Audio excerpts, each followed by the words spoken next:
بچوں کے ابو گھر آئے تو اس نے انہیں کھانا دیا اور خود بھی ساتھ بیٹھ گئی۔ پہلا نوالا منہ میں ڈالا تو حلق میں جیسے پھنس سا گیا۔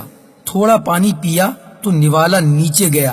حلق کی خشکی کی وجہ سوچی تو یاد آیا کہ ناشتے کے بعد سے نہ کچھ کھایا نہ کچھ پیا۔ صبح نماز کے بعد بچوں کے ناشتے میں لگ گئی، ان کو ناشتہ کروا کے اسکول کے لیے تیار کر کے بھیجا۔ ہے تجھ سے اس زندگی میں سوارا گھر جلدی جلدی تھوڑا سا ناشتہ کیا تو بچوں کے ابو کے آفس کا ٹائم ہو گیا، ان کا ناشتہ تیار کیا۔ وہ ناشتہ کرنے لگے تو جب تک اس نے کپڑے استری کیے وہ ناشتہ کر کے نہانے چلے گئے۔ اتنے میں ساسو ماں نے ناشتے کی آواز دے دی، بیٹا مجھے ناشتہ دے دو۔ ان کو ناشتہ دے کر شوہر کو آفس کے لیے الوداع کہا، اندر آ کر ناشتے کے برتن دھوئے اور گھر کی صفائی شروع کر دی۔ جھاڑو پوچھے سے فارغ ہو کر امی کو دوائی لا کر پلا دی۔ پھر سوچا 2 گھڑی کمر سیدھی کر لوں، مگر اس وقت گیٹ بجا۔ جا کر دیکھا تو محلے کی خالہ آئی تھی امی سے ملنے کے لیے، ان کے لیے چائے وغیرہ بنا کر فارغ ہوئی تو ٹائم کافی ہو گیا تھا، لہذا دوپہر کے کھانے کا اہتمام شروع کیا۔ سالن چولہے پر چڑھا کر روٹی کی طرف مڑی۔ ابھی یہ سب چل ہی رہا تھا کہ بچے اسکول سے واپس آ گئے۔ اپنوں کو خوش رکھ بچوں کو کھانا دیا، پھر امی کو کھانا دیا اور دوائی پلا دی۔ سوچا برتن دھو کر ہی کھانا کھا لوں گی۔ برتن دھو کر فارغ ہی ہوئی تھی کہ فون بج اٹھا۔ آگے بچوں کی پھوپھو تھیں، بولی ہم اپنے گھر سے نکل چکے ہیں، تمہارے یہاں آ رہے ہیں تھوڑی دیر کے لیے۔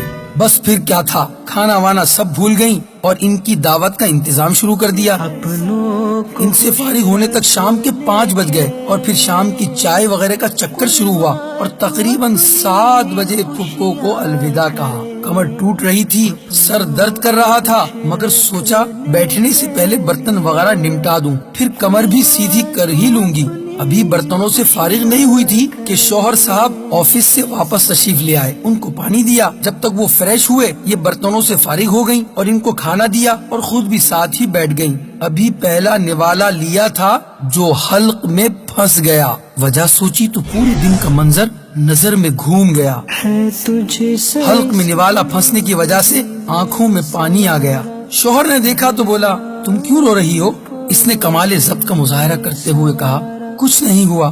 شوہر ہنس دیا اور اکتاہٹ سے بولا ایک تو تم عورتوں کی بھی کچھ سمجھ نہیں آتی، ذرا سی بات پر بس رونا شروع کر دیتی ہو۔ صبح سے اب اس کا ضبط جواب دے چکا تھا، اس کی آنکھوں سے آنسو نکل پڑے تھے۔ یہ دیکھا تو شوہر چڑھ کر بولا اچھا اب بس بھی کرو، کھانا خراب نہ کرو میرا۔ وہ جلدی جلدی آنسو صاف کرنے لگی۔ ابھی وہ آنسو پہنچ ہی رہی تھی کہ امی کی آواز آئی بیٹا مجھے بھی کھانا کھلا دو۔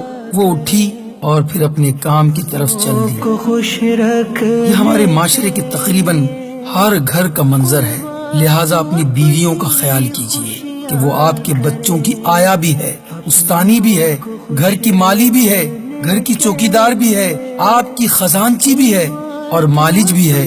اس کی قدر کیجیے، اس کے ساتھ بھلائی کا معاملہ کیجیے۔ نبی کریم علیہ الصلوۃ والسلام نے فرمایا میں تمہیں عورتوں کے بارے میں بھلائی کی وصیت کرتا ہوں۔ غور کیجیے اور خوب غور کیجیے، اپنی زندگی کا جائزہ لیجیے، اپنے گھر کا جائزہ لیجیے، کہیں ایسا تو نہیں کہ آپ کے ساتھ بھی ایسا ہی معاملہ ہو۔ قدر کیجیے، کل آپ کی بھی قدر کی جائے گی۔ سہارا بنیے، کل آپ کو بھی سہارا دیا جائے گا۔ گھر آنگن کو تو نے سنوارا